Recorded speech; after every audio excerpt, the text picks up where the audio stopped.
Hello everyone, today we'll be reviewing the Vapid FMJ based on the Ford GT produced between 2016 and 2022. It's in the Supers class and costs $1.7 million.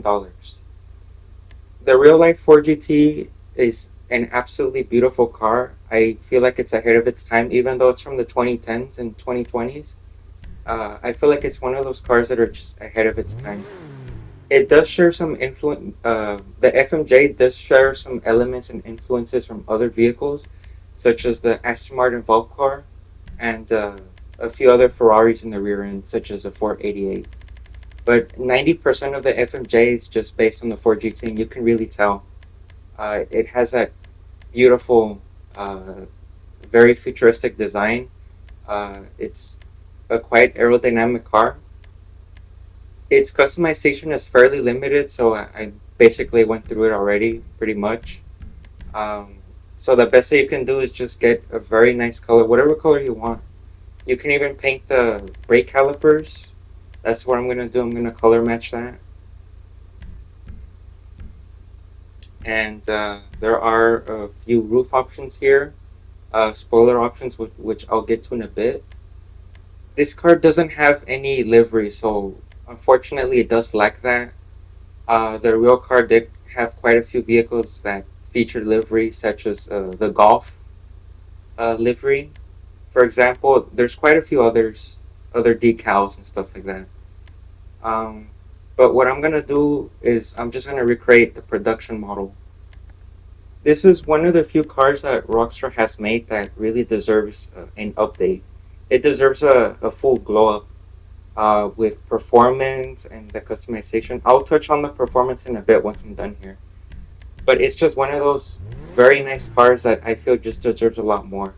It came out in around 2016, so about 8 to 9 years ago, depending on when you watch this.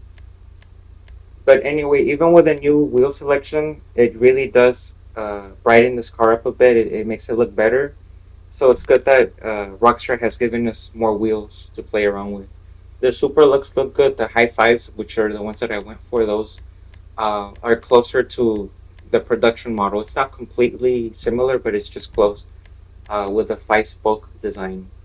I'll just quickly show you some of the other wheel options. You can make this car look completely bespoke to your liking, however you want it. It's really up to you. I mean, a lot of these newer wheel options look very good.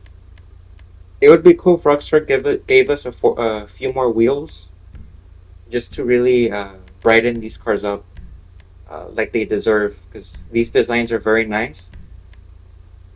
I agree that you can have some tire lettering if you want to do that, but I feel like this car is very polarizing, and I'm sure many of you can agree since it doesn't have the traditional headlamps.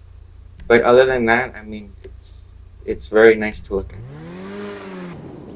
Detail and texture quality are both decent. The front part or the frunk and then the rear does not open, unfortunately, to get a better look at the engine.